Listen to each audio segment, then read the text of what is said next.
엄마, 이 돈 형수 부모가 시장 바닥에서 비린내 풍기며 번 돈이잖아. 솔직히 근본 없는 집안 돈이라 쓰면서도 엄청 찝찝해. 야, 맞는 말인데 어차피 안 갚아도 되는 호구 돈이니까 그냥 막 쓰자고. 현관문 너머로 들려온 시어머니와 시동생의 낄낄거리는 웃음소리에 저는 그 자리에 얼어붙고 말았습니다. 가족이라 믿고 기꺼이 내어준 신혼집 전세금 2억 원. 그 선의가 제 부모님을 향한 처참한 모욕과 조롱으로 돌아올 줄은 꿈에도 몰랐죠. 핏줄이라는 핑계로 남의 피눈물을 탐내는 저 뻔뻔한 인간들에게 제가 가진 모든 것을 동원해 진짜 지옥이 무엇인지 똑똑히 보여주기로 결심했습니다. 오늘도 사연 끝까지 잘 들어주세요. 지금 시작합니다. 저는 올해로 38살 작은 IT 스타트업을 운영하고 있는 대표입니다. 직원 수십 명에 연 매출 50억. 남들이 들으면 젊은 나이에 꽤 크게 성공했다고 부러워할 만한 번듯한 삶을 살고 있죠. 하지만 제 성공은 결코 하루아침에 하늘에서 뚝 떨어진 것이 아닙니다. 이 모든 건 평생을 바쳐 자수성가하신 우리 부모님의 억척스러운 성실함을 피눈물 나게 보고 배웠기 때문입니다. 저희 부모님은 변변한 자본금 하나 없이 작은 전통시장 한 구석의 허름한 난전에서 장사를 시작하셨어요. 새벽별을 보고 나가서 밤늦게까지 온갖 굳은 일을 마다하지 않으셨죠. 시장 바닥에서 얼어붙은 손을 호호 불어가며 제 학비를 벌어주셨고 결국 지금의 번듯한 중견 유통기업을 일궈내셨습니다.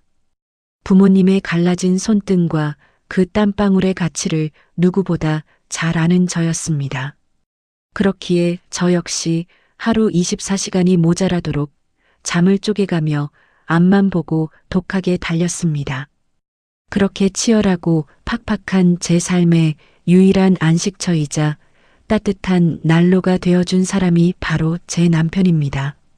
제 남편은 이름만 대면 알만한 큰 대학병원의 소아과 전문의로 일하고 있어요.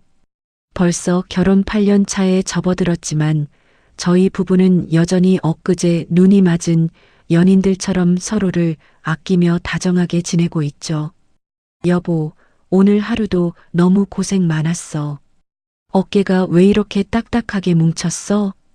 이리 와봐. 내가 시원하게 좀 주물러 줄게.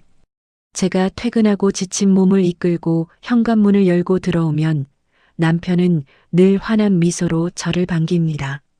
그리고는 제 무거운 가방을 받아들고 지친 어깨부터 다정하게 감싸주는 참 따뜻하고 온화한 사람입니다. 아냐, 나 괜찮아. 당신이야말로 오늘 병원에서 하루 종일 우는 아기들 달래가며 진료 보느라 진 다 빠졌을 텐데. 얼른 소파에 가서 쉬어. 내가 얼른 저녁 차릴게. 제가 서둘러 부엌으로 가려고 하면 남편은 펄쩍 뛰며 제 앞을 막아섭니다. 에이, 절대 안 돼. 우리 예쁜 마누라 고운 손에 또 물 묻히는 거나 너무 싫은데. 가만히 앉아 있어. 오늘은 이 김 셰프가 당신을 위해서 특급 요리를 할 테니까 기대하라고. 남편의 다정한 성품과 저를 향한 깊은 존중 덕분에 저는 늘 넘치게 사랑받고 있다고 느끼며 살아왔습니다. 아침에 눈을 뜰 때마다 이 사람과 결혼하길 참 잘했다는 생각을 수백 번도 더 했죠. 하지만 빛이 강하면 그림자도 짙은 법일까요? 이토록 완벽해 보이는 제 행복한 삶에도 늘 목에 걸린 생선 가시처럼 껄끄럽고 불편한 존재들이 있습니다. 바로 제 시어머니와 33이나 먹도록 변변한 직장 하나 구하지 못한 시동생입니다. 저희 시어머니는 유독 남들 시선을 신경 쓰시고 아들 자랑이 세상의 전부인 분이십니다. 저를 볼 때마다 입에 달고 사시는 단골 레퍼토리가 하나 있죠. 어휴, 우리 아들이 하얀 의사가운 딱 입고 병원 복도를 걸어 다니면 진짜 뒤에서 후광이 번쩍번쩍 빛이 난다니까. 솔직히 까놓고 말해서 우리 아들이 마음만 딱 먹었으면 너보다 더 빵빵하고 수준 맞는 좋은 집안 며느리 얼마든지 고를 수 있었어. 그건 너도 인정하지? 안 그러니, 네. 명절이나 가족 모임 때마다 은근슬쩍 저를 깎아내리고 흠집내는 말씀을 아무렇지도 않게 서슴지 않으시죠. 그럴 때면 분위기는 순식간에 싸늘해집니다. 어머니, 제발 그런 말씀 좀 하지 마세요. 유나도 밖에서 얼마나 인정받고 훌륭한 사람인데요. 자기 힘으로 번듯한 회사 일궈서 이렇게 크게 키워낸 게 얼마나 대단하고 자랑스러운데요. 이 사람 부모님도 정말 존경스러운 분들이고요. 제발 유나 앞에서 그런 섭섭한 말씀 좀 거두세요. 성품이 착한 제 남편이 중간에서 당황하며 이렇게 제 편을 들어주려고 애를 쓰긴 합니다. 하지만 시어머니는 눈 하나 깜짝하지 않으십니다. 아이고, 그래. 돈 버는 재주는 탁월하다 치자. 그래도 대대로 학자 배출한 우리 뼈대 있는 집안이랑 저작거리 시장통해서 생선 팔고 채소 팔아서 돈 모은 집안이 같니? 우리 집안은 지성을 갖춘 학자 집안이잖니. 사람의 격이 다르다는 얘기지, 격이. 돈만 많다고 다 같은 양반이 되는 줄 아느냐? 시어머니의 저 뼛속 깊이 박힌 오만한 우월감과 저희 친정 부모님을 향한 노골적인 조롱은 정말이지 도무지 적응이 안 되더라고요. 제가 땀 흘려 이룬 성과마저도 그저 시장 바닥에서 구른 천박한 돈 취급을 하실 때마다 속이 까맣게 타들어갔습니다. 게다가 시동생은 또 어떻고요? 형? 나 이번에 친구들이랑 며칠 제주도로 골프 여행 가기로 했는데 경비가 생각보다 좀 많이 모자라네. 형수가 회사 대표인데 동생 용돈 좀 두둑하게 챙겨줄 수 있잖아. 안 그래, 형수님? 이럴 때 팍팍 좀 쏘세요. 나이 33에 번듯한 직장 한번 다녀본 적 없는 지독하게 의존적인 시동생입니다. 취업 준비를 핑계로 하루 종일 집에서 게임이나 하면서 툭하면 남편이나 저에게 손을 벌리기 일쑤였죠. 도준아, 너도 이제 나이가 33이야. 언제까지 이렇게 형한테 기대서 철없이 살래? 형이 너한테 용돈 주는 것도 진짜 이번이 마지막이야. 제발 PC방 그만 가고 정신 좀 차려서 취업 준비 좀 제대로 해. 언제까지 엄마 속을 썩일래? 남편이 답답한 마음에 언성을 높이며 따끔하게 혼을 내도 정말 그때뿐이었습니다. 아, 알았다고. 내가 알아서 다 계획이 있다니까 진짜 잔소리는 오지게 하네. 엄마, 형이 또 나 무시하고 윽박질러. 시동생이 이렇게 다 큰 어른이 어린애처럼 징징대고 철없이 굴 때마다 시어머니는 언제나 무조건 맹목적으로 시동생 편이었어요. 야, 너는 하나밖에 없는 불쌍한 내 새끼기를 왜 그렇게 매번 죽여? 형편 넉넉한 네가 아직 자리 못 잡은 동생 좀 챙겨줘야지. 형이 돼가지고 쪼잔하게 굴지 말고 그냥 달라는 대로 팍팍 좀 줘라. 어머니, 도련님도 이제 자기 앞가림 스스로 해야 할 나이예요. 매번 이렇게 끼고 감싸고 도시니까 애가 자립심이 하나도 없잖아요. 자꾸 돈을 주시면 도련님한테도 독이 됩니다. 제가 보다 못해 조심스럽게 한마디 거들면 시어머니의 매서운 불똥은 어김없이 저에게로 튀었습니다. 네가 감히 시어머니 교육 방식에 꼬박꼬박 토를 달아? 너희 친정 엄마가 시장 바닥에서 장사하면서 너한테 그렇게 가르치더냐? 근본 없이 돈독만 올랐지. 형제간에 피를 나눈 우애라는 걸 배운 적이 없으니 이런 독하고 정없는 소리를 하지. 어디 굴러먹던 게 들어와서 이래라 저래라야. 부모님 이해하기까지 들먹이시며 모욕을 주시는 시어머니의 억지와 막말에 제 가슴엔 늘 시퍼런 멍이 들곤 했습니다. 착하고 다정하기만 한 제 남편은 이런 험악한 상황이 벌어질 때마다 갈등을 중재하려 진땀을 뺐습니다. 하지만 남편은 본인의 어머니와 동생의 진짜 이기적인 본성을 깊이 알지는 못했습니다. 그저 가족 간의 흔한 가벼운 마찰이나 투정 정도로만 낭만적으로 생각하는 것 같았죠. 여보, 정말 미안해. 우리 엄마랑 도준이가 좀 유별나고 억척스러워서 당신이 마음고생이 너무 많네. 내가 중간에서 더 확실하게 잘라내고 당신한테 더 잘할게. 당신이 마음이 넓으니까 이번 한 번만 조금만 이해해줘. 남편이 미안함에 어쩔 줄 몰라 하며 제 두 손을 꼭 잡고 애처롭게 말할 때면 저는 입술을 깨물며 솟구치는 화를 꾹꾹 눌러 참고 넘어갔습니다. 눈앞에 있는 이 사람, 제 남편을 진심으로 깊이 사랑하니까요.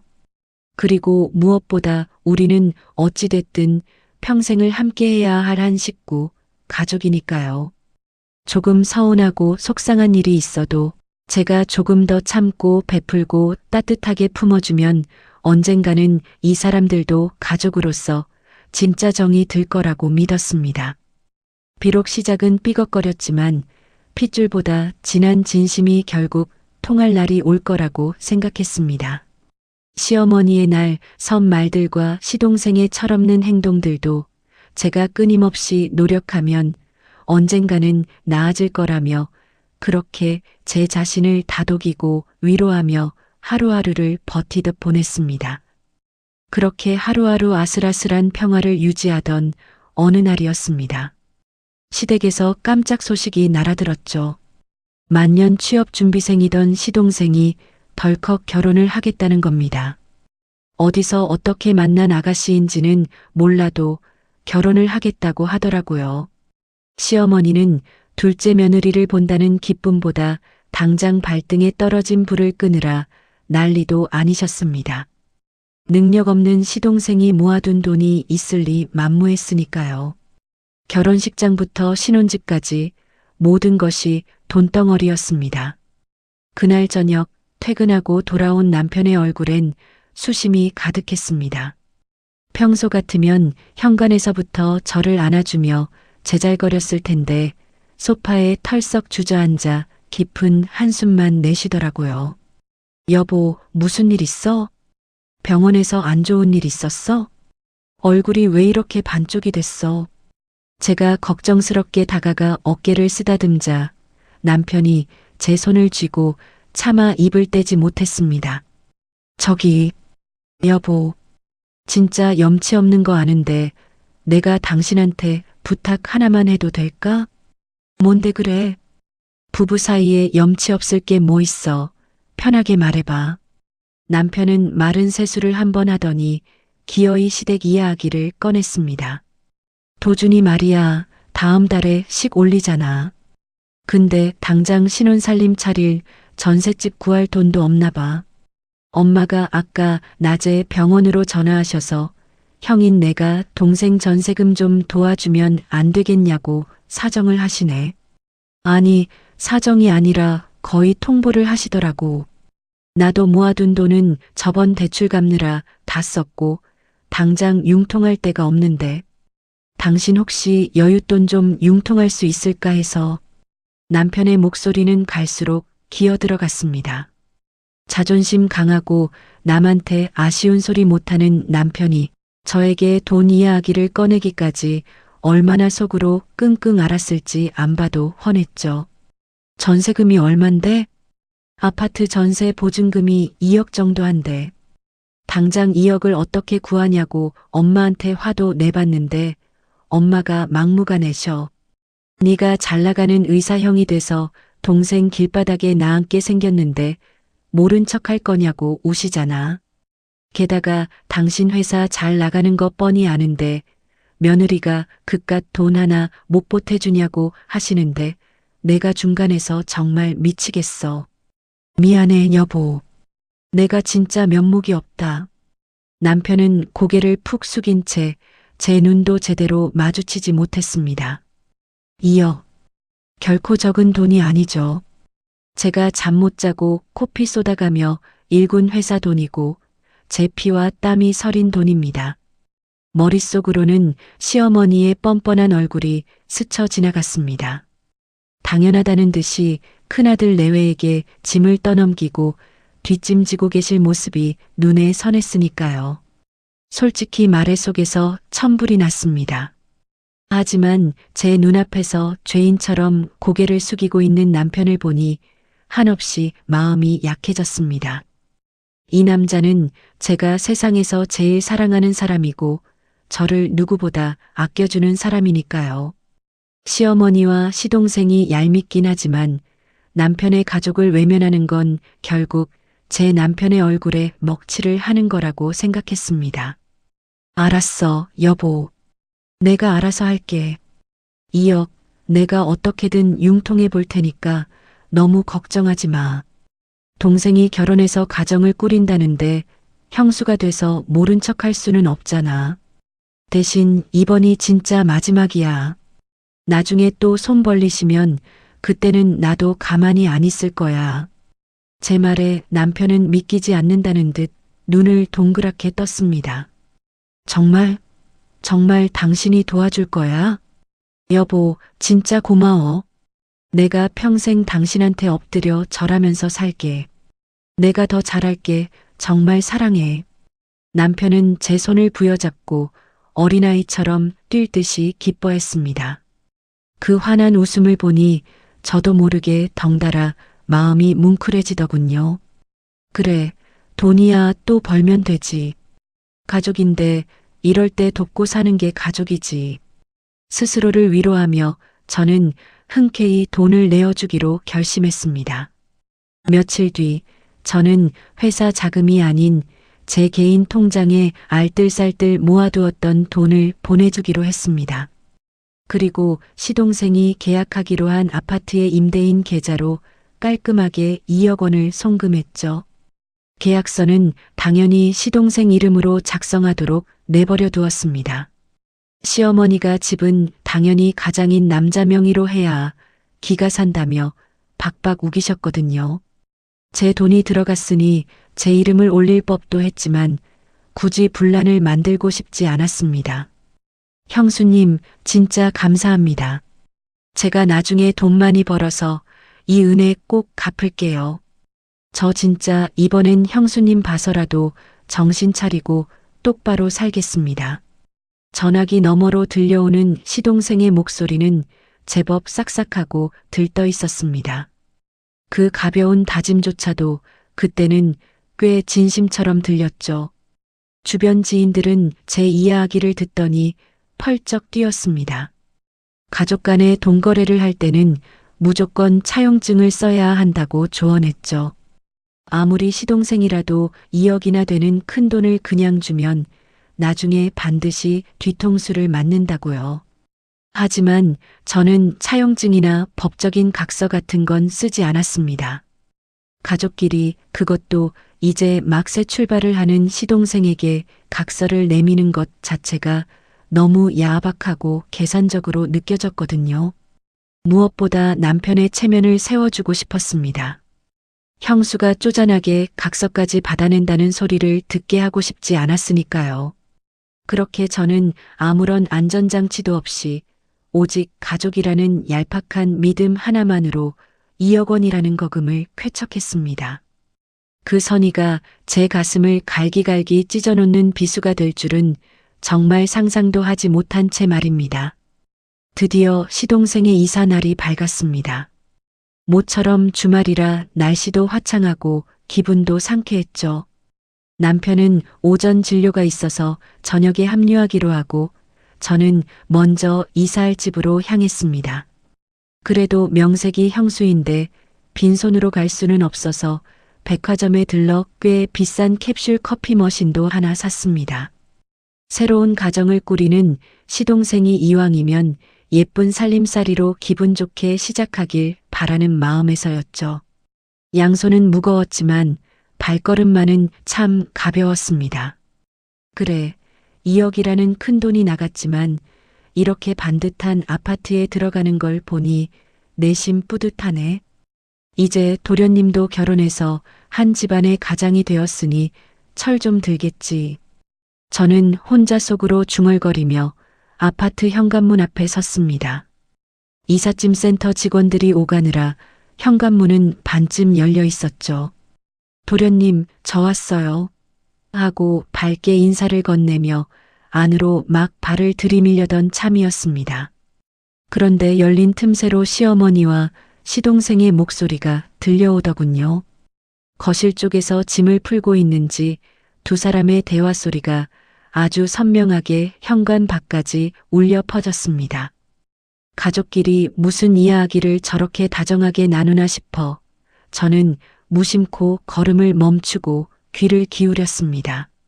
아휴, 우리 아들. 이 넓고 훤한 거실 좀 봐라. 집이 참 좋지? 네 형이 의사니까 이런 번듯한 전셋집도 턱턱 해주고 넌 참 네 형한테 평생 고마워해야 한다. 시어머니의 들뜬 목소리가 들렸습니다. 제 피 같은 돈으로 구한 전셋집인데 온전히 남편의 공으로 돌리는 말씀이 살짝 서운하긴 했지만 그 정도는 늘 있던 일이니 그러려니 하고 넘기려 했죠. 그런데 이어지는 시동생의 대답에 저는 제 귀를 의심할 수밖에 없었습니다. 에이 엄마, 형이 해준 게 아니라 형수가 해준 거잖아. 근데 나 솔직히 이 돈 받을 때 기분 좀 엄청 찝찝했어. 아무리 2억이 큰 돈이라지만 까놓고 말해서 그 돈 다 어디서 난 돈이야? 형수네 부모가 시장 바닥에서 비린내 풍겨가며 장사해서 번 돈이잖아. 근본 없는 집안에서 굴러먹던 돈으로 구한 집이라 생각하니까 영 모양 빠지고 찝찝하다니까. 순간 머리를 둔기로 세게 얻어맞은 것처럼 눈앞이 아득해졌습니다. 들고 있던 무거운 커피 머신 상자를 하마터면 바닥에 떨어뜨릴 뻔했죠. 다리가 후들거려 벽을 간신히 짚고 서 있어야 했습니다. 근본 없는 집안? 찝찝해? 방금 내가 무슨 소리를 들은 건가 싶어 숨조차 제대로 쉴 수가 없었습니다. 그런데 제 심장에 시퍼런 비수를 꽂는 말은 거기서 끝이 아니었습니다. 쉿! 야, 너 목소리 좀 낮춰. 누가 들으면 어쩌려고 입을 함부로 놀려. 근데 네 말이 100번 1000번 맞긴 하다. 하지만 돈에 꼬리표가 달린 것도 아니고 어차피 우리 손에 들어왔으면 장땡이지. 시장통에서 채소 팔고 생선 팔아번 돈이면 어떠니? 오히려 그런 무식하게 번 돈이니까 우리가 이렇게 쏙 빼먹기도 쉬운 거지. 배운 뼈대 있는 집안 사람들이었어 봐라. 벌써 득달같이 달려들어서 차용증 쓴 애 만에 이자 내놓으라며 난리 쳤을 거다. 시어머니의 뱀처럼 간사한 웃음소리가 현관 복도를 타고 제 귓가를 섬뜩하게 맴돌았습니다. 맞아, 엄마. 형수는 은근히 자기가 돈 좀 번다고 유세 떠는 게 꼴 보기 싫었는데 그래도 돈 내놓을 때 보니까 은근히 맹탕 같은 호구 기질이 있더라고. 차용증도 안 쓰고 그냥 술술 내주던데? 그럼 이 2억 나중에 안 갚아도 되는 거지? 아이고, 이 철없는 놈아. 갚긴 미쳤다고 갚니? 내 형도 내 아들이고 너도 내 아들인데 형 돈이 네 돈이고 네 돈이 형 돈이지. 네 형수야 어차피 우리 집안으로 시집 왔으니까 그 돈도 다 우리 집안 돈인 거다. 그러니까 갚을 생각일랑 아예 머릿속에서 지워버려. 네 형수 앞에서만 적당히 고마운 척, 눈물 찔끔 흘리는 척 연기나 잘해. 나중에 딴소리하면 가족끼리 매정하게 구느냐고 내가 확 덮어 씌워버리면 그만이니까. 두 사람의 낄낄거리는 웃음소리가 현관문 틈으로 새어나와 제 뺨을 후려쳤습니다. 숨이 턱턱 막혀왔습니다. 심장이 미친 듯이 쿵쾅거리고 온몸의 피가 차갑게 식어가는 기분이 들었죠. 제 부모님입니다. 새벽 4시에 일어나 찬물에 얼어붙은 배추를 다듬고 비린내 나는 생선 상자를 나르며 한평생을 바치신 분들입니다. 겨울이면 손가락 마디마디가 갈라져서 피가 맺혀도 자식 입에 따뜻한 밥 들어가는 것만 보면 배부르다며 환하게 웃으셨던 분들입니다. 그렇게 10원짜리 하나 허투루 쓰지 않고 피땀 흘려 모은 돈을 저들은 근본 없는 돈이라 부르며 시궁창에 처박고 있었습니다. 호의를 베푼 저를 호구라고 부르며 뒤에서 낄낄대는 저 악마 같은 모습이 바로 내 남편의 가족이라니 그 사실이 견딜 수 없이 끔찍했습니다.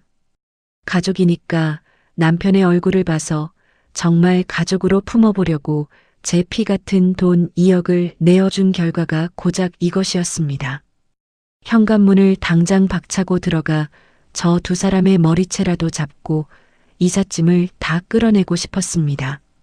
내깟 것들이 뭔데 감히 우리 부모님을 입에 올려 라며 악을 쓰고 소리치고 싶었죠.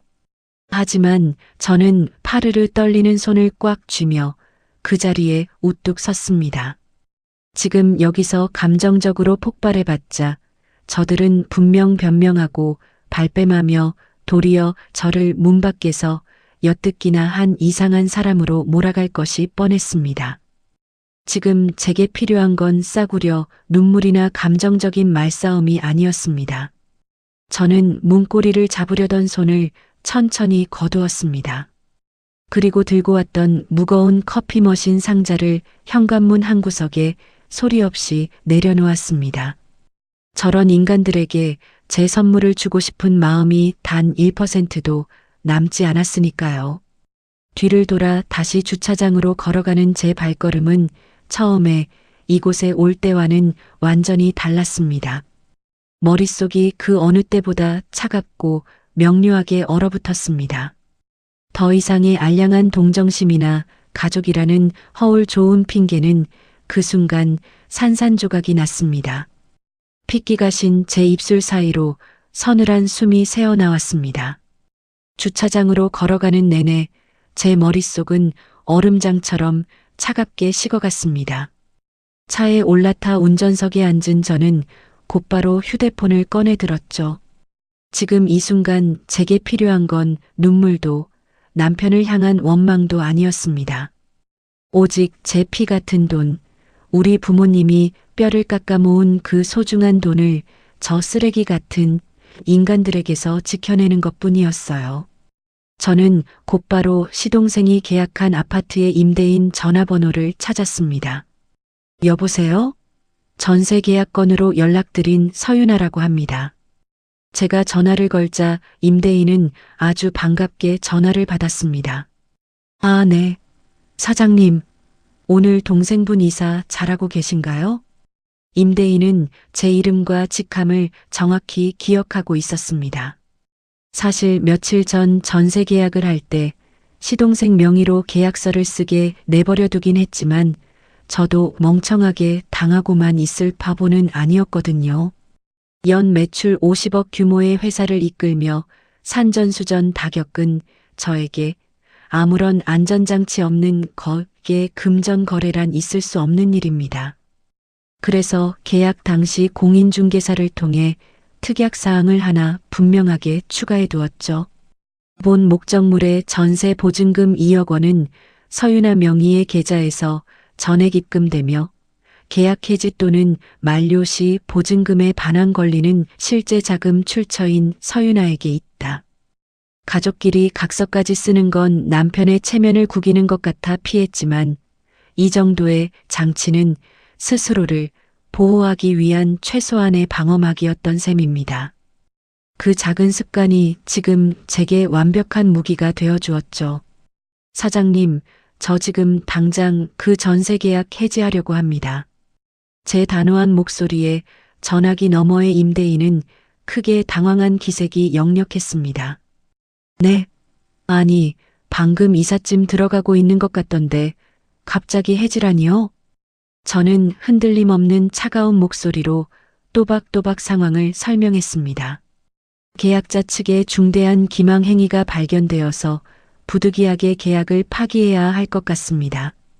제가 보증금 전액을 송금한 실질적 권리자라는 사실은 특약사항과 은행 송금 내역으로 명확히 증명되어 있죠. 법적인 절차를 밟기 전에 임대인분께 먼저 양해를 구하는 겁니다. 지금 당장 이삿짐 반입을 중단시켜 주시고 3일 이내에 제 계좌로 보증금 2억 원을 반환해 주십시오. 만약 지연될 경우 부당이득 반환 청구 소송 및 가압류 절차를 진행할 수밖에 없습니다. 제 입에서 나오는 차갑고 전문적인 법률 용어들의 임대인은 덜컥 겁을 먹은 듯 했습니다. 아이고, 사장님, 소송이라니요. 그런 복잡한 일은 딱 질색입니다. 자금 출처야 명확하게 사장님 통장에서 들어온 게 맞고 특약도 있으니 원하신다면 당장 돌려드려야 하죠. 제가 지금 바로 부동산에 연락해서 이삿짐 당장 빼라고 조치하겠습니다.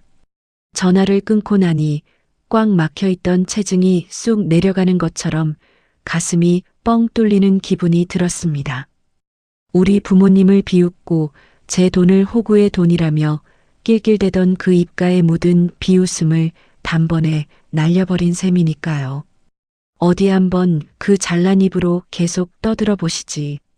근본 없는 집안 돈이 어떻게 당신들의 숨통을 조이는지 똑똑히 보여줄 테니까.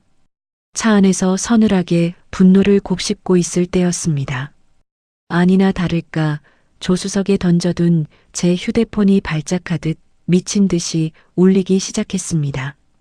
액정에 뜬 발신자는 도련님이었습니다. 저는 느긋하게 5번의 신호음이 더 울리기를 기다렸다가 아주 여유롭게 통화 버튼을 눌렀습니다. 여보세요. 형수님, 이거 지금 대체 무슨 일이에요? 전화기 너머로 들려오는 시동생의 목소리는 공포와 다급함으로 잔뜩 쉬어 있었습니다.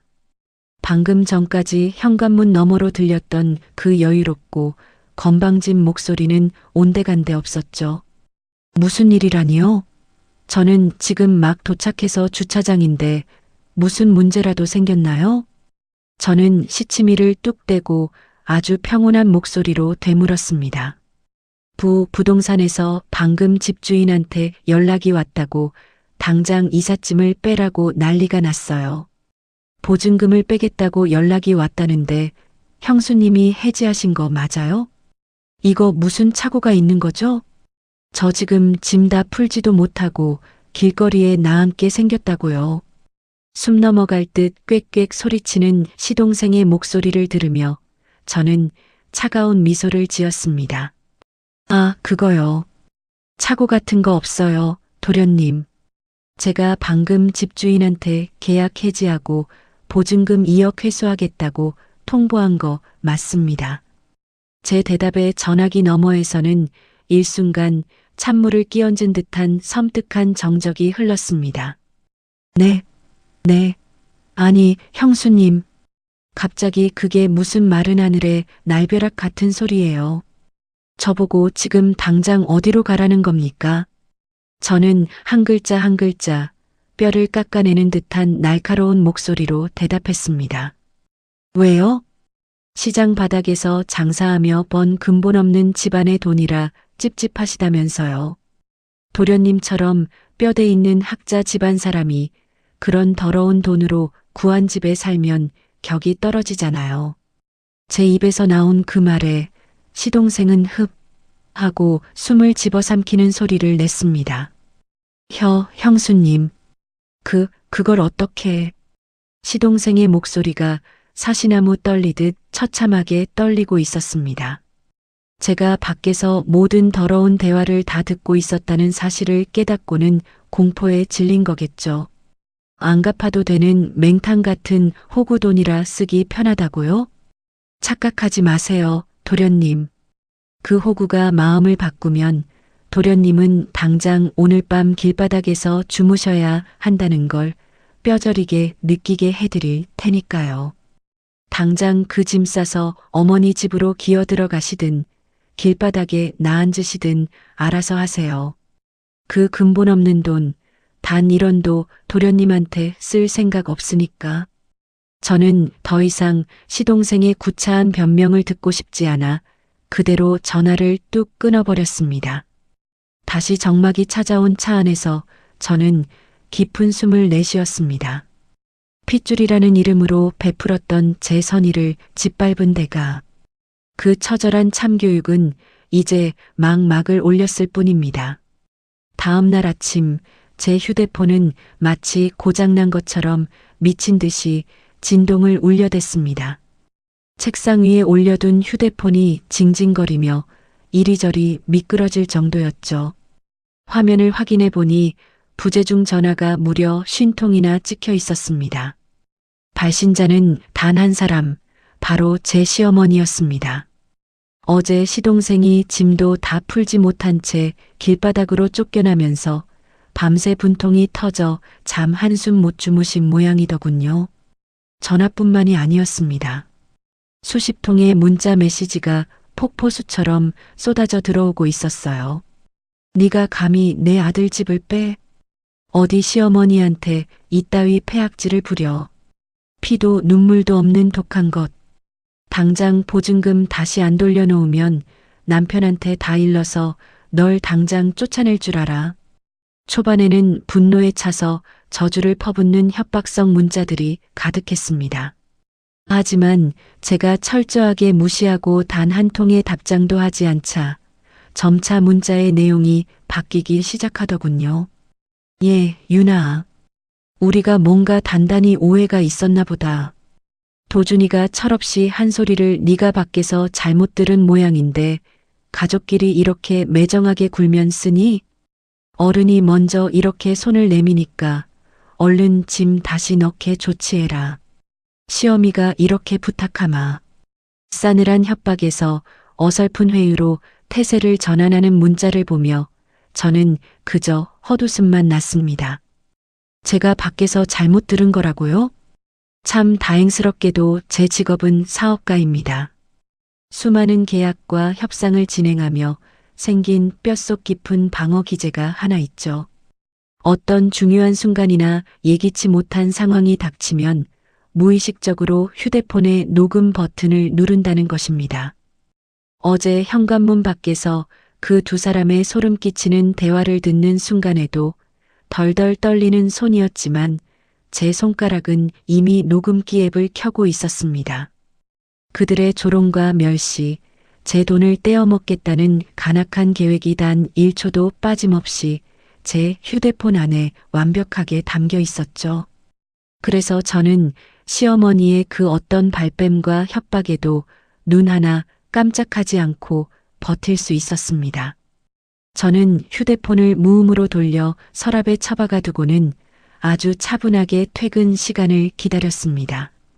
그날 저녁 남편이 평소보다 훨씬 일찍 퇴근해 집으로 뛰어들어왔습니다. 현관문을 거칠게 열고 들어오는 남편의 얼굴은 하얗게 질려 있었고 넥타이는 삐뚤어져 있었죠. 여보, 당신 대체 이게 다 무슨 일이야? 엄마가 아까부터 병원으로 계속 전화를 하셔서 울고불고 난리가 났어. 도준이 이삿짐 다 빼고 쫓겨나서 지금 엄마 집으로 들어갔다는데 당신이 전세금 당장 뺐다는 게 사실이야? 대체 무슨 오해가 있었길래 당신이 이렇게까지 독하게 일을 처리해? 남편은 제 어깨를 붙잡고 안절부절 못하며 다급하게 물었습니다. 시어머니가 남편에게는 제가 갑자기 미쳐서 동생을 길거리로 나앉게 만들었다고 악의적인 거짓말을 늘어놓은 게 뻔했습니다. 자신의 어머니와 동생이 쫓겨난 상황에 충격을 받은 남편의 눈빛에는 저를 향한 낯선 원망과 서운함이 고스란히 묻어 있었습니다. 여보, 나는 진짜 중간에서 피가 마르는 것 같아. 엄마는 당신이 시어머니를 벌레 취급하고 며느리로서 폐악질을 부렸다면서 당장 당신 혼내라고 난리셔. 당신 원래 이렇게 앞뒤 없이 감정적으로 일 처리하는 사람 아니잖아. 동생이 대체 무슨 서운한 말을 했길래 이사하는 날 당장 전세 계약을 파기해버려? 그래도 가족인데 이건 당신이 너무 심한 거 아니야? 남편의 입에서 가족이라는 단어가 나오는 순간 제 속에서 뜨거운 불길이 확 솟구쳤습니다. 자신의 가족이 제게 그리고 제 부모님께 어떤 참혹한 짓을 했는지는 꿈에도 모른 채 저를 다그치는 남편이 한없이 원망스럽기도 했죠. 하지만 저는 눈물 한 방울 흘리지 않고 아주 차갑고 단호하게 흥분한 남편을 소파로 이끌었습니다. 일단 앉아. 흥분하지 말고 내 말부터 똑바로 들어. 제 서늘한 기세에 눌린 남편은 입을 다문 채 소파에 털썩 주저앉았습니다. 저는 그동안 식탁 위에 올려두었던 제 휴대폰을 집어들고 남편의 맞은편에 앉았습니다. 여보, 어머니가 나보고 폐악질을 부렸다고 하셨어? 내가 도련님한테 그저 흔한 서운한 말을 들어서 화를 내는 거로 보여? 구구절절 내 입으로 변명하지 않을게. 당신이 직접 듣고 당신 어머니와 동생이 어떤 사람들인지 똑똑히 판단해. 저는 남편의 두 눈을 흔들림 없이 쳐다보며 휴대폰 화면의 재생 버튼을 꾹 눌렀습니다. 그리고 볼륨을 최대로 키워 테이블 한가운데 내려놓았죠. 정막이 흐르던 거실에 지지직거리는 미세한 잡음과 함께 어제 현관문 밖에서 녹음된 소름 끼치는 대화가 울려 퍼지기 시작했습니다. 엄마, 솔직히 이 돈 받을 때 좀 찝찝했어. 근본 없는 집안 돈이잖아. 형수 부모가 뭐?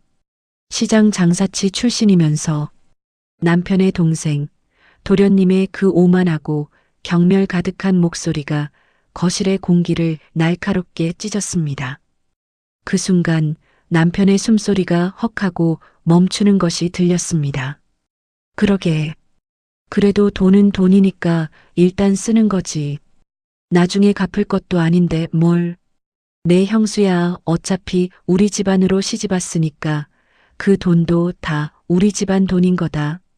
이어서 흘러나오는 시어머니의 간사한 웃음소리와 뻔뻔한 음성에 남편의 두 눈은 찢어질 듯 커졌습니다. 휴대폰에서 흘러나오는 녹음 파일은 아주 선명하게 두 사람의 민낯을 까발리고 있었습니다. 저를 호구 취급하며 비웃는 소리. 제 부모님의 피땀 어린 돈을 근본 없는 돈이라며 낄낄대는 그 추악한 웃음소리까지. 모든 것이 남편의 귓전으로 무자비하게 쏟아져 내렸습니다. 남편의 두 주먹이 파르르 떨리기 시작했습니다. 그의 얼굴은 믿을 수 없는 참혹한 진실 앞에서 백지장처럼 하얗게 질려가고 있었습니다. 거실은 쥐 죽은 듯이 고요했습니다. 휴대폰에서 흘러나오던 녹음 파일이 끝난 뒤에도 남편은 한참 동안 아무 말도 하지 못했죠. 그저 두 손으로 자신의 얼굴을 감싸 쥔 채 거친 숨만 몰아쉬고 있었습니다. 하얗게 질렸던 남편의 얼굴은 이제 수치심과 분노로 시뻘겋게 달아올라 있었어요. 이게 정말 우리 엄마랑 도준이 목소리라고? 남편의 목소리는 형편없이 떨리고 있었습니다. 평생을 온화하고 다정하게 살아온 남편에게 자기 핏줄의 끔찍한 민낯은 그야말로 세상이 무너지는 충격이었을 겁니다. 저는 휴대폰 화면을 끄며 차갑게 대답했습니다. 그래, 맞아. 당신이 나한테 매번 이해해달라고, 가족이니까 한 번만 참아달라고 부탁했던 그 사람들의 진짜 모습이야. 당신은 몰랐겠지만 나는 8년 내내 어머니와 도련님한테 이런 취급을 받으며 살았어. 내 돈이요? 떼어도 그만이야. 다시 벌면 되니까. 하지만 우리 부모님이 흘린 땀방울을 근본 없는 집안이라며 하수구 취급하는 건 나 절대 못 참아. 제 말이 채 끝나기도 전에 남편은 갑자기 소파에서 내려와 제 앞 바닥에 털썩 무릎을 꿇었습니다. 여보, 내가 미안해. 내가 진짜 미친놈이야. 내가 다 잘못했어. 당신이 그동안 어떤 수모를 당하는지도 모르고 그저 좋은 게 좋은 거라며 당신한테만 참으라고 강요했어. 나 진짜 너무 부끄럽고 참담해서 혀라도 깨물고 죽고 싶은 심정이야. 남편의 커다란 두 눈에서 굵은 눈물이 뚝뚝 떨어졌습니다. 저를 끌어안고 어린아이처럼 오열하는 남편의 등을 보니 제 마음도 한구석이 욱신거렸죠. 하지만 저는 이 순간 남편을 다정하게 위로해주지 않았습니다. 남편이 스스로 이 지독한 가족의 사슬을 끊어내지 않으면 우리의 앞날은 평생 지옥일 테니까요. 남편은 소매로 눈물을 거칠게 닦아내더니 이내 자리에서 벌떡 일어났습니다. 그리고는 자신의 휴대폰을 집어들고 분노로 떨리는 손으로 번호를 꾹꾹 눌렀습니다. 통화 버튼을 누르는 남편의 눈빛에는 전에 없던 무서운 살기마저 감돌고 있었죠. 스피커폰으로 연결된 전화기 너머에서 시어머니의 다급하고 앙칼진 목소리가 울려 퍼졌습니다. 오냐 아들. 너 그 독한 기집애 단단히 혼내줬지? 당장 보증금 안 돌려놓으면 이혼시켜버리겠다고 으름장 났지? 시어머니는 남편이 자기 편을 들어 저를 쥐어잡았을 거라고 확신하며 의기양양하게 묻고 있었습니다. 남편은 짐승처럼 으르렁거리는 목소리로 소리쳤습니다. 어머니, 조용히 하세요. 순간 전화기 너머의 시어머니는 벼락이라도 맞은 듯 헉하고 숨을 들이켰습니다. 너 지금 어미한테 그게 무슨 말버릇이야? 말버릇? 어머니랑 도준이가 유나 뒤에서 우리 장인 장모님 모욕한 거 나 다 들었어요. 유나가 녹음한 거 내 귀로 똑똑히 들었다고요. 근본 없는 집안돈? 안 갚아도 되는 호구돈? 어머니가 인간입니까? 어떻게 며느리 부모님을 그렇게 짓밟고 며느리 돈을 등쳐먹을 궁리를 하세요. 남편의 사자우 같은 호통에 시어머니는 잠시 당황하는 듯 하더니 이내 다시 기가 막힌 변명을 늘어놓기 시작했습니다. 아니, 그 독한 년이 그걸 밖에서 엿듣고 녹음까지 했단 말이냐? 어휴, 소름 끼쳐. 가족끼리 농담 좀 한 거 가지고 득달같이 달려드는 꼴 좀 봐라. 네가 그러니까 며느리한테 꽉 잡혀서 등신 소리나 듣고 사는 거야. 끝까지 반성이라고는 눈곱만큼도 없는 시어머니의 뻔뻔함에 남편의 인내심은 완전히 바닥이 났습니다. 농담이요? 남의 피눈물 나는 돈을 도둑질하려고 작당 모의한 게 농담입니까? 저한테 장인 장모님은 저를 친아들처럼 아껴주신 진짜 부모님이세요. 제 부모님을 쓰레기 취급하는 사람, 저도 제 어머니로 인정 못합니다. 뭐라? 너 지금 그깟 마누라 치맛바람에 놀아나서 애미를 버리겠다는 거냐? 네, 버릴 겁니다. 도준이 그 자식도 당장 제 눈앞에 띄면 다리 몽둥이를 부러뜨려 놓을 테니까 제 근처에 얼씬도 하지 말라고 하세요. 마지막으로 경고합니다. 어머니랑 도준이 두 사람 당장 유나 부모님 앞에 무릎 꿇고 직접 사과하세요. 그렇게 하지 않으면 저 오늘부로 어머니와 연 끊겠습니다. 앞으로 어머니 돌아가실 때까지 제 얼굴 볼 일 절대 없을 겁니다. 남편은 시어머니의 비명 같은 앙탈이 다 끝나기도 전에 통화 종료 버튼을 신경질적으로 눌러버렸습니다. 거실은 다시 무거운 정적으로 휩싸였죠. 남편은 숨을 몰아쉬며 소파에 기대어 천장을 바라보았습니다. 자신의 핏줄을 자기 손으로 쳐내야만 했던 남편의 심정이 어떨지 저 역시 가슴이 먹먹해져 왔습니다. 하지만 동시에 제 남편이 우유부단하게 상황을 무마하려 하지 않고 제 편에 완벽하게 서주었다는 사실에 깊은 안도감이 밀려왔습니다. 제가 먼저 다가가 남편의 떨리는 손을 꼭 잡아주었습니다. 여보. 남편은 제 손을 양손으로 감싸쥐고 제 이마에 자신의 이마를 맞댔습니다. 유나, 미안해. 그리고 내게 모든 걸 말해줘서 고마워. 당신은 내가 지킬게. 누가 뭐래도 내 진짜 가족은 당신 하나뿐이야. 그의 붉어진 눈시울을 보며 저는 그제야 참았던 눈물을 한 방울 흘렸습니다. 이 싸움은 이제 저 혼자만의 외로운 전쟁이 아니었죠. 저와 남편은 완벽한 한편이 되어 썩어빠진 시댁 식구들에게 진짜 현실이 무엇인지 가르쳐 줄 준비를 마쳤습니다. 남편이 시어머니에게 절연을 선언한 그날 밤 이후 저희 집에는 폭풍우가 지나간 듯한 고요한 평온이 찾아왔습니다. 그토록 미친 듯이 제 휴대폰을 울려대던 시어머니의 전화도 독설과 저주가 가득했던 문자 메시지도 거짓말처럼 뚝 끊겼죠. 아마 남편의 그 서슬 퍼런 분노 앞에서 시어머니도 섣불리 다가오지 못하고 잔뜩 기죽어 눈치만 보고 계셨을 겁니다. 하지만 저희가 평온한 일상을 되찾아가는 동안 시댁은 그야말로 발칵 뒤집혀 지옥불을 걷고 있었습니다. 제가 임대인을 압박한 끝에 전세 보증금 2억 원은 단 하루 만에 제 통장으로 칼같이 반환되었죠. 그렇게 시동생은 하루아침에 짐도 풀지 못한 채 오갈 데 없는 알거지 신세가 되어버렸습니다.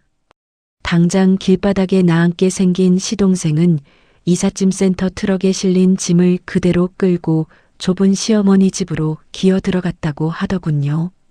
가장 큰 문제는 바로 결혼을 철석같이 약속했던 시동생의 여자친구였습니다. 오빠, 지금 장난해? 신혼집이 날아갔다니 그게 대체 무슨 개소리야. 건너 들려온 소문에 의하면 여자친구는 좁아터진 시어머니 집 거실에 산더미처럼 쌓인 이삿짐을 보고는 그대로 이성을 잃었다고 합니다. 아니, 우리 형수가 갑자기 미쳐가지고 전세금을 확 빼버렸잖아. 나도 진짜 환장하겠어. 내가 어찌해볼 틈도 없이 일방적으로 당한 거라고. 시동생은 제 탓을 하며 어떻게든 억울함을 호소했지만 현실을 마주한 여자친구의 반응은 싸늘하기 그지없었죠. 형수가 미쳤다고 자기 생돈 2억을 갑자기 하루아침에 빼? 오빠네 식구들이 중간에서 무슨 헛짓거리를 했으니까 형수가 화가 나서 그런 거 아니야. 애초에 오빠 돈도 아니었으면서 무슨 당당하게 자기 집인 양유세를 떤 거야. 어머님은 나한테 그 집 오빠가 벌어서 한 거라고 뻥치셨잖아.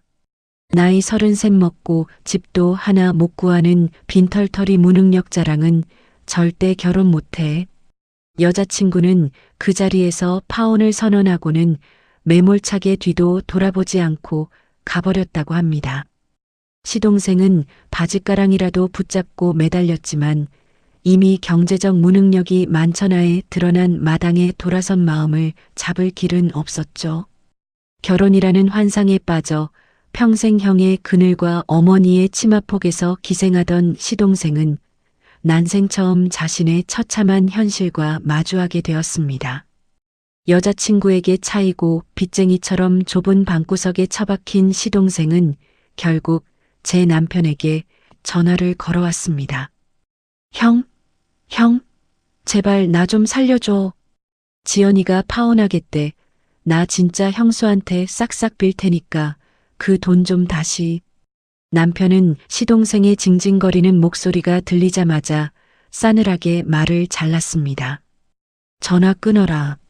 내 놈 그 철없는 목소리 듣는 것도 역겨우니까. 다시는 내 번호로 연락하지 마. 남편은 그 길로 시동생의 번호를 가차없이 차단해버렸습니다.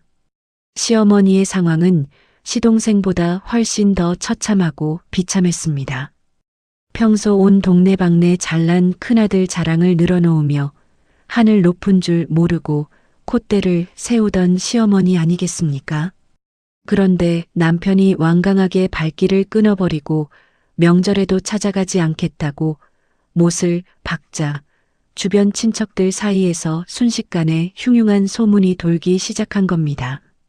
어머 형님, 도연이가 형님이랑 연을 끊겠다고 집안을 발칵 뒤집어 놨다면서요? 대체 며느리 친정 부모를 얼마나 쥐잡듯이 잡고 모욕을 줬으면 그 순한 아들이 돌아섰대요? 아무리 그래도 그렇지 사돈 어른들한테 근본 없는 집안이라고 막말을 하시다니 형님이 이번엔 진짜 너무 심하셨네. 명절마다 시어머니의 얄미운 잘난 척과 비교질의 속을 끓이던 작은 어머니와 고모들은 이때다 싶어 시어머니를 물어뜯기 시작했습니다. 전화통에 불이 나도록 친척들의 뼈있는 비아냥거림과 핀잔이 쏟아졌죠. 동네 미용실과 시장 바닥에서도 의사 아들한테 버림받은 노인네라며 수군거리는 소리에 시어머니는 부끄러워 얼굴을 들고 다닐 수조차 없게 되셨습니다. 아이고, 내 팔자야. 내가 어쩌다가 저런 독사를 며느리로 들여서 늙은 막바지에 이 망신을 당해. 시어머니는 좁은 거실 바닥을 뒹굴며 매일같이 가슴을 치고 통곡하셨지만 이미 엎질러진 물이었습니다. 그토록 목숨처럼 여겼던 학자 집안의 알량한 자존심은 며느리 부모를 욕하다가 며느리 돈을 토해내고 아들에게 버림받았다는 추악한 소문 속에 산산조각이 나버렸으니까요. 주말 오후 여유롭게 소파에 앉아 남편이 건너 전해 듣고 말해준 시댁의 근황을 들으며 저는 조용히 찻잔을 들었습니다. 여보, 어머니랑 도준이 소식 들으니까 마음이 좀 불편해? 제가 슬쩍 남편의 안색을 살피며 묻자 남편은 고개를 단호하게 저었습니다. 불편하긴. 다 본인들이 입으로 지은 죄, 뿌린 대로 거두는 거야. 당신 부모님 가슴에 그렇게 끔찍한 대못을 박았는데 저 정도 수모와 굴욕은 당연히 감당해야 하지. 나는 아직도 그날 거실에서 들었던 그 소름 끼치는 녹음 파일만 생각하면 자다가도 피가 거꾸로 솟아. 당신 혹시라도 가족이랍시고 절대 마음 약해지면 안 돼. 알았지? 남편의 그 확고하고 단단한 대답에 저는 환하게 웃으며 고개를 끄덕였습니다. 그들의 비참한 몰락과 불행이 제게는 그 어떤 달콤한 디저트보다 통쾌하고 짜릿한 위로가 되고 있었죠. 피눈물 나는 차가운 현실의 벽에 부딪혀 산산조각이 난 그들의 알량하고 오만한 자존심. 이제 그 두 사람은 뼈저리게 깨닫고 있을 겁니다. 자신들이 깔보고 짓밟았던 그 근본 없는 집안의 돈이 사실은 자신들의 목숨줄을 쥐고 있었던 유일한 황금 동아줄이었다는 사실을 말입니다. 그렇게 전세금 사건이 터지고 몇 주가 지난 주말이었습니다. 남편과 거실에서 밀린 영화를 보며 평화로운 오후를 보내고 있었죠. 그런데 갑자기 현관 초인종이 요란하게 울리기 시작했습니다. 인터폰 화면을 확인한 남편의 미간이 확 구겨졌습니다. 여보, 엄마랑 도준이야. 올 것이 왔구나 싶었습니다. 남편은 꼴도 보기 싫다며 문을 열어주지 않으려 했지만 저는 조용히 고개를 끄덕여 문을 열라고 눈짓을 보냈어요. 현관문이 열리고 들어온 두 사람의 몰골은 그야말로 처참하기 짝이 없었습니다. 한껏 치장하고 다니던 시어머니의 얼굴은 반쪽이 되어 헬쑥했고 시동생은 며칠 밤을 새운 사람처럼 퀭한 눈을 하고 있었죠. 시어머니는 거실에 들어서자마자 제 눈치를 슬금슬금 살피며 어색한 웃음을 지어 보였습니다. 예, 유나. 그동안 잘 지냈니? 우리가 너무 뜸하게 왔지? 끝까지 자존심을 굽히기 싫은지 제대로 된 사과가 아니라 되지도 않는 안부 인사로 얼버무리려 하시더군요. 시동생도 시어머니 뒤에 숨어서 기어들어가는 목소리로 말을 보탰습니다. 형수님, 저번 일은 오해가 좀 있었어요. 제가 이사하느라 정신이 없어서 헛소리를 좀 한 건데 진짜 악의는 없었거든요. 가족끼리 너무 팍팍하게 굴지 말고 둥글게 풀어요. 네. 그 얄팍하고 알량한 변명에 남편이 먼저 불같이 화를 냈습니다. 어머니, 도준이 너 사과하러 온 거 아니면 당장 나가. 그따위 구차한 변명이나 늘어놓으려고 여기까지 찾아왔어? 남편의 호통에 시어머니는 흠칫 놀라며 억지 눈물을 짜내기 시작하셨습니다. 아, 알았다. 내가 미안하다, 미안해. 늙은 애미가 말 한 번 잘못했다가 아주 아들한테 버림받게 생겼으니 내가 100번 1000번 잘못했어. 이 정도면 내분이 좀 풀리니? 끝까지 억울한 피해자 행세를 하며 가짜 눈물을 흘리시는 시어머니의 모습. 저는 남편의 팔을 가볍게 토닥이며 진정시킨 뒤 아주 싸늘하고 차분한 목소리로 입을 열었습니다. 어머니, 그렇게 억지로 사과하실 필요 없어요. 하지만 진심으로 이 상황을 수습하고 싶으시다면 제가 제시하는 4가지 조건을 무조건 받아들이셔야 할 겁니다. 제 서늘한 태도에 두 사람은 바짝 얼어붙은 채 제 입술만 쳐다보았습니다. 첫째, 저한테 사과하실 게 아니라 우리 부모님을 직접 찾아가서 무릎 꿇고 진심으로 사죄하세요. 근본 없는 집안이라고 모욕하셨으니 그 집안 어른들 발밑에 엎드려 용서를 구하시란 말입니다. 그 순간 시어머니의 얼굴이 시뻘겋게 달아올랐습니다. 뭐시라? 내가 뼈대 있는 학자 집안의 내가 그 시장 바닥 출신 사돈들한테 무릎을 꿇으라고? 차라리 날 죽여라, 죽여. 저는 코웃음을 치며 눈 하나 깜짝하지 않고 2번째 조건을 이어나갔습니다. 둘째, 도련님은 6개월 안에 번듯한 직장에 취업해서 반드시 자립하세요. 그때까지 취업 못하시면 형한테 손 벌리는 건 물론이고 어머니 집에서도 무조건 나가셔야 합니다. 시동생의 입이 떡 벌어지며 얼굴이 잿빛으로 변했죠. 셋째, 앞으로 가족 간에 단 돈 10만 원이라도 금전거래가 오갈 때는 반드시 법적인 효력이 있는 차용증과 공증을 받을 겁니다. 눈먼 호구 같은 돈은 이제 세상에 없으니까요.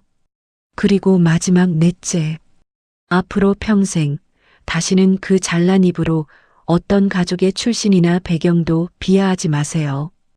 이 4가지 조건 중 단 하나라도 어기거나 거절하신다면 저는 당장 두 분의 얼굴을 2번 다시 보지 않을 겁니다.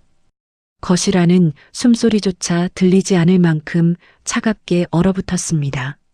시어머니는 부들부들 떨며 남편을 향해 애원하듯 쳐다보았죠. 도연아, 내 마누라가 지금 나를 죽이려고 드는데 너는 가만히 보고만 있을 거냐?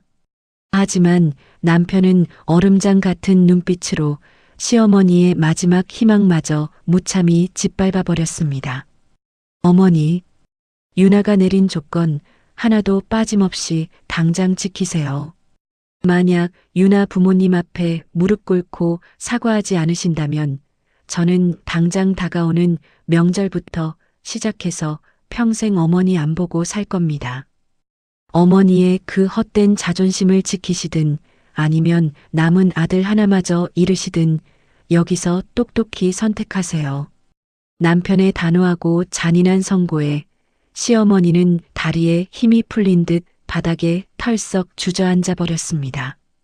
아이고, 내가 졌어. 다 할 테니까 사돈 어른들한테 엎드려 빌 테니까 제발 나 좀 버리지 마라. 내 아들아. 거실 바닥에 엎드려 서럽게 통곡하는 시어머니와 고개를 푹 숙인 채 사시나무처럼 떠는 시동생. 저는 소파에 팔짱을 끼고 앉아 그들의 완벽한 항복 선언을 묵묵히 내려다보았습니다. 며칠 뒤 저희 부부는 시어머니와 시동생을 대동하고 친정 부모님 댁으로 향했습니다. 차 안은 숨막히는 정적으로 가득 찼죠. 시어머니는 창밖만 멍하니 바라보며 연신 한숨을 푹푹 내쉬셨습니다. 평생을 우러러보던 그 잘난 뼈대 있는 집안의 자존심이 완전히 무너져 내리는 길이니 속이 오죽하시겠어요. 친정집 현관문을 열고 들어가자 미리 연락을 받고 기다리시던 부모님이 저희를 맞이하셨습니다. 저희 엄마는 앞치마에 젖은 손을 닦으며 평소처럼 다정하게 웃으셨지만 그 미소 뒤에 숨겨진 깊은 서운함을 저는 단번에 알 수 있었죠. 여보, 어머니랑 도준이 모시고 왔어. 남편은 굳은 얼굴로 저희 부모님께 허리를 굽혀 깊이 인사했습니다. 거실 한가운데 어색하게 마주 앉은 양가 식구들 사이로 서늘하고 무거운 침묵이 흘렀습니다. 제가 곁눈질로 힐끗 시어머니를 쳐다보자 남편이 낮고 단호한 목소리로 입을 열었습니다. 어머니, 약속하신 대로 장인어른, 장모님께 직접 말씀하세요. 남편의 매서운 재촉에 시어머니는 파르르 떨리는 입술을 달싹였습니다. 그러더니 이내 자리에서 주섬주섬 일어나 저희 부모님을 향해 털썩 무릎을 꿇고 바닥에 엎드리셨습니다. 그 꼿꼿하던 학자 집안의 오만한 자존심이 당신이 그토록 무시하고 조롱하던 시장통 상인들의 발밑에 처참하게 꺾이는 순간이었죠. 사돈어른, 사부인, 제가 정말 죽을 죄를 지었습니다. 가방끈 짧고 무식한 늙은이가 제 주제도 모르고 주둥이를 함부로 놀렸습니다. 근본 없는 집안이라고 모욕했던 그 망발, 제 뺨을 쳐서라도 거두어 주십시오. 정말 죄송합니다. 시어머니의 두 눈에서 굵은 눈물이 뚝뚝 떨어져 거실 바닥을 흥건하게 적셨습니다. 시동생 역시 시어머니 옆에 나란히 무릎을 꿇고 납작 엎드려 어깨를 들썩였습니다. 장인어른, 장모님, 저희 엄마가 저렇게 눈물로 사죄하십니다. 저와 도준이도 다시 한번 고개 숙여 사과드립니다. 저희가 정말 씻을 수 없는 큰 상처를 드렸습니다. 남편까지 바닥에 무릎을 꿇으려 하자 내내 굳은 얼굴로 앉아 계시던 저희 엄마가 황급히 남편의 팔을 강하게 붙잡았습니다. 아이고, 김서방, 자네가 왜 무릎을 꿇어? 얼른 일어나게. 그리고 엄마는 바닥에 엎드려 처절하게 흐느끼는 시어머니에게 다가가 그 떨리는 두 손을 꼭 부여잡으셨습니다. 사부인, 저희 부부 시장 바닥에서 비린내 풍기며 무식하게 돈 번 거 다 사실입니다. 그래서 사부인처럼 배운 분들 눈에는 그깟 돈이 몹시 천박해 보였을 수도 있겠지요. 엄마의 담담한 목소리에 시어머니는 고개를 푹 숙인 채 흑흑 소리 내어 우셨습니다. 하지만 사부인, 그 돈 우리 유나 남부럽지 않게 번듯하게 키우려고 피눈물 삼켜가며 모은 깨끗한 돈입니다. 부모가 자식 입에 밥 들어가는 거 보려고 흘린 땀에 근본 있고 없고가 대체 어디 있답니까? 엄마의 말씀은 거칠고 투박했지만 그 어떤 화려한 말보다 깊고 묵직한 울림이 있었습니다. 그 순간 시어머니는 자신의 알량한 자존심이 얼마나 부끄럽고 추악한 것이었는지 뼈저리게 깨달은 듯 했습니다. 제가 정말 짐승만도 못한 짓을 했습니다. 우리 착한 며느리가 그 큰 돈을 척척 내어줄 때 고마워하기는커녕 도둑놈 같은 심보를 품었습니다. 사부인, 제가 이 죗값을 어찌 다 치르겠습니까? 엄마는 시어머니의 굽은 등을 가만히 토닥이셨습니다. 다 지난 일이에요. 사부인께서 이렇게 눈물로 뉘우치시니 저희도 더는 마음에 담아두지 않겠습니다. 앞으로 가족으로서 우리 유나랑 김서방이 부부싸움 안 하고 행복하게 사는 것만 보며 잘 지내면 됩니다. 얼른 일어나세요, 사부인. 저희 엄마의 그 넓고 따뜻한 아량에 시어머니는 결국 어린아이처럼 소리내어 오열하셨습니다. 자신이 짓밟고 모욕했던 시장 바닥의 거친 손이 가장 따뜻하게 자신을 품어주는 경이로운 순간이었으니까요. 옆에서 지켜보던 시동생도 저를 향해 엎드리며 엉엉 울음을 터뜨렸습니다. 형수님, 제가 진짜 쓰레기였습니다. 아무것도 할 줄 모르는 등신이면서 형수님 돈 뜯어먹을 궁리나 하고 정말 죽을 죄를 지었습니다. 형수님, 제가 죽일 놈입니다. 시동생의 처절한 눈물에 저는 짧게 한숨을 내쉬고는 차갑지만 분명하게 대답했습니다. 사과는 받겠습니다. 하지만 도련님, 제가 내건 조건 잊지 않으셨죠? 6개월 안에 취업해서 스스로 일어서는 모습, 핑계대지 말고 꼭 증명해 보이세요. 네, 네, 명심하겠습니다. 당장 내일부터 무슨 일이든 닥치는 대로 다 하겠습니다. 그날의 뼈아픈 참교육 이후 시댁에는 정말 상상조차 못했던 놀라운 변화가 찾아왔습니다. 시동생은 태어나 처음으로 PC방과 게임을 끊고 밤을 새워가며 이력서를 쓰기 시작했죠.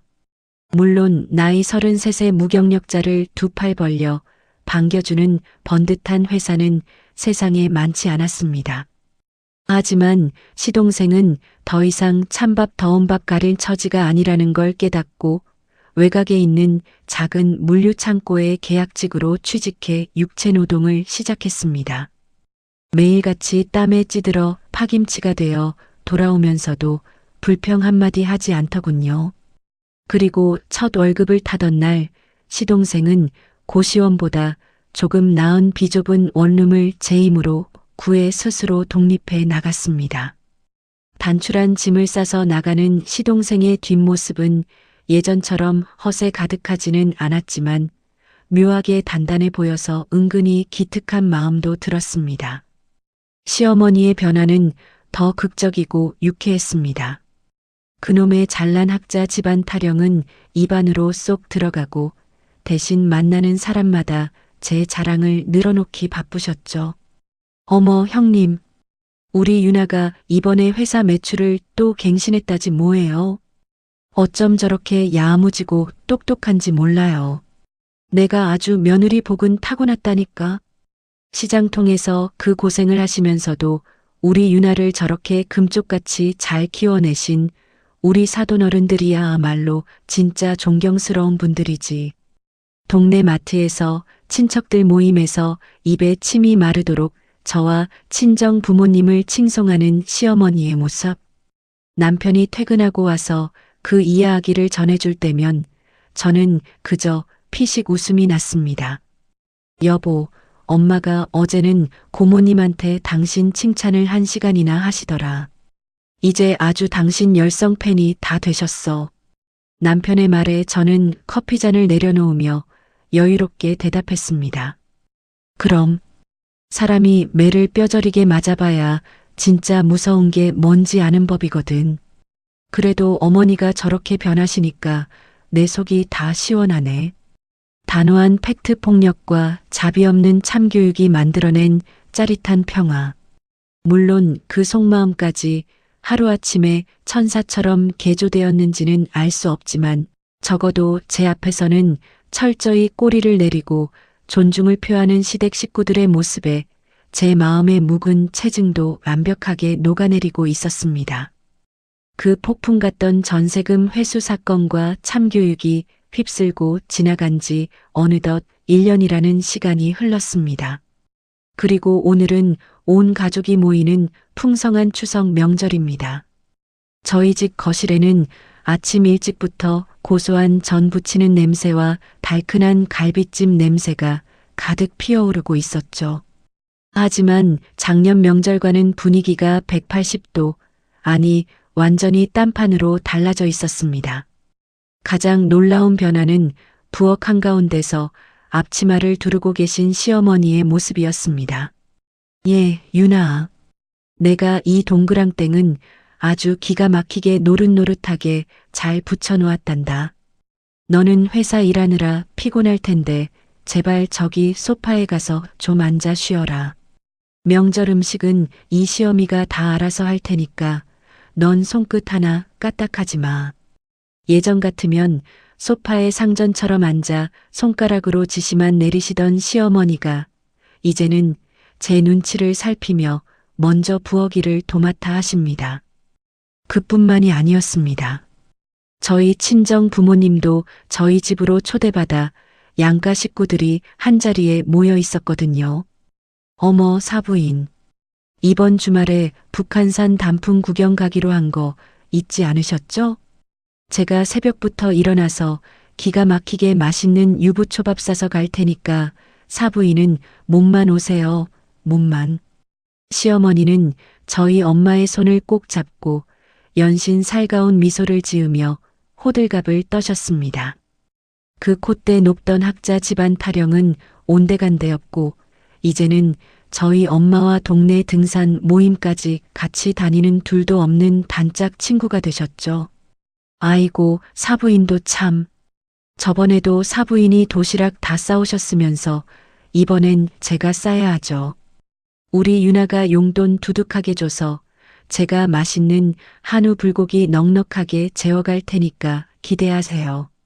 저희 엄마도 이제는 묵은 감정을 다 털어버리신 듯 환하게 웃으며 화답하셨습니다.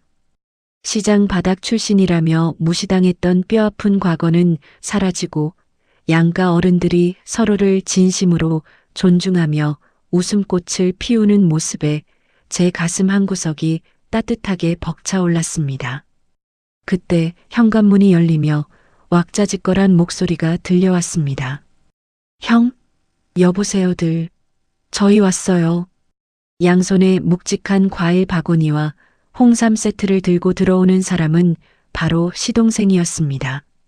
그리고 그 옆에는 단아하고 참한 인상의 새 여자친구가 수줍게 웃으며 서 있었죠. 아이고, 우리 듬직한 둘째 아들 왔네. 어머, 지수 씨도 같이 왔어요? 차 막히는데 여기까지 오느라 고생 많았죠? 제가 반갑게 맞이하자 시동생은 제 앞에 넙죽 허리를 굽히며 씩씩하게 인사했습니다. 형수님, 명절인데 제가 빈손으로 오기 죄송해서 지수랑 백화점 가서 좋은 걸로 좀 골라왔습니다. 그리고 형수님, 저 드디어 사고 쳤습니다. 사고라니요? 또 무슨 엉뚱한 짓을 한 건 아니겠죠? 제가 짐짓 놀란 척 묻자 시동생은 자랑스럽게 가슴을 펴며 활짝 웃었습니다. 아닙니다. 저 이번에 드디어 전세 대출 끼고 제 힘으로 투룸 오피스텔로 이사했습니다. 비록 은행 빚이 반이지만 제가 물류센터에서 지난 1년 동안 피땀 흘려 모은 돈으로 보증금 보태서 구한 제 첫 집이에요. 지수랑 내년에 소박하게 결혼식 올리고 거기서부터 알뜰살뜰 시작하기로 했습니다. 시동생의 얼굴은 예전처럼 철없고 허세 가득한 얼굴이 아니었습니다. 검게 그을린 피부와 마디가 굵어진 손, 스스로 땀 흘려 돈을 벌어본 사람만이 가질 수 있는 단단하고 책임감 있는 어른의 얼굴이었죠. 남편도 동생의 어깨를 툭 치며 대견한 듯 웃었습니다. 자식 제법인데 이제야 진짜 남자 구실을 하네. 고생 많았다, 도준아. 다 형수님 덕분이야. 형수님이 그때 내 정신 상태를 바닥까지 패대기 쳐서 참교육을 안 해주셨으면 난 평생 형 등골이나 빼먹는 쓰레기로 살았을 거야. 정말 감사합니다, 형수님. 시동생의 진심 어린 감사 인사에 저는 환하게 웃으며 고개를 끄덕여 주었습니다. 점심시간이 되자 커다란 식탁에 온 가족이 둘러앉아 시끌벅적하게 식사를 시작했습니다. 시어머니가 제 밥그릇 위에 가장 크고 두툼한 갈비찜 하나를 척 올려주시더군요. 우리 집안 기둥, 우리 유나 많이 먹어라. 네가 건강해야 우리 집안이 이렇게 평화롭고 행복한 거 아니겠니? 감사해요, 어머니. 어머니도 많이 드세요. 웃음소리가 끊이지 않는 식탁의 풍경을 가만히 바라보며 저는 남편과 슬며시 눈을 맞추었습니다. 남편은 식탁 아래로 제 손을 꽉 잡아주며 다정하게 윙크를 보냈죠. 식사가 끝나고 잠시 베란다로 나와 시원한 가을바람을 쐬고 있을 때였습니다. 남편이 조용히 다가와 제 등 뒤에서 저를 따뜻하게 백허그로 감싸 안았습니다. 여보, 오늘따라 당신 얼굴이 유난히 더 평온하고 행복해 보이네. 응, 진짜 기분 좋아. 이렇게 양가 부모님이 같이 모여서 아무런 가식 없이 웃고 떠드는 날이 올 줄은 정말 꿈에도 몰랐거든. 남편은 제 어깨에 턱을 기대며 아주 낮고 부드러운 목소리로 속삭였습니다. 당신이 내 아내라서 정말 다행이야. 당신이 그날 그렇게 단호하게 끊어내고 우리 가족의 썩은 부분을 도려내주지 않았다면 우리는 영원히 서로에게 상처만 주는 껍데기 가족이었을 거야. 독하게 총대매고 우리 가족을 진짜 가족으로 만들어줘서 정말 고마워. 남편의 진심이 담긴 떨리는 목소리에 저는 눈시울이 살짝 붉어졌습니다. 저는 남편의 손을 더욱 꽉 마주잡으며 속으로 깊이 생각했습니다. 흔히들 가족은 핏줄로 이어져 맹목적인 사랑을 나누는 관계라고 말합니다. 하지만 제가 지난 1년간의 지독한 전쟁을 통해 뼈저리게 배운 진실은 달랐습니다. 사랑만으로는 결코 가족이 되지 못한다. 맹목적인 사랑과 희생이라는 이름 아래 누군가를 착취하고 만만하게 보는 관계는 결국 시궁창으로 향할 뿐이니까요. 서로를 향한 두려움 없는 진실한 태도, 그리고 인간 대 인간으로서의 명확한 존중이 있어야 비로소 진짜 가족이 된다. 이 당연하고도 묵직한 진리를 깨닫기 위해 우리는 참 먼 길을 돌아왔습니다. 하지만 지금 제 눈앞에 펼쳐진 거실의 풍경은 그 어떤 아침 드라마의 결말보다 더 찬란하고 완벽합니다. 가장 밑바닥까지 추락했던 자존심을 버리고 서로의 상처를 보듬으며 진정한 존중을 배우게 된 우리 가족.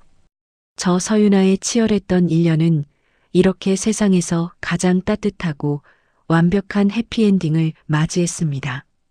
여러분, 제 사연 어떻게 들으셨나요? 가족이라는 이름으로 모든 상처를 덮어두고 참아야만 하는 시대는 이제 지났습니다. 무조건적인 희생과 참음은 오히려 독이 되어 돌아오기도 하죠. 때로는 차갑고 단호한 결단이 썩은 살을 도려내고 새 살을 돋게 만드는 유일한 방법이 되기도 합니다. 저희 부모님의 피땀 어린 돈을 지켜내고 시댁 식구들에게 진정한 존중을 가르쳐준 그날의 결단을 저는 평생 후회하지 않을 겁니다. 지금 이 순간에도 가족이라는 허울 좋은 이름 아래 상처받고 홀로 소갈이 하시는 분들이 계신다면 제 이야기가 작은 용기가 되었기를 바랍니다. 당신의 가치는 그 누구도 함부로 깎아내릴 수 없으니까요. 늘 당당하게 여러분 자신을 먼저 지켜내시길 응원합니다. 지금까지 제 긴 이야기 들어주셔서 진심으로 감사합니다. 오늘도 시원하고 기분 좋은 하루 보내시길 바랄게요.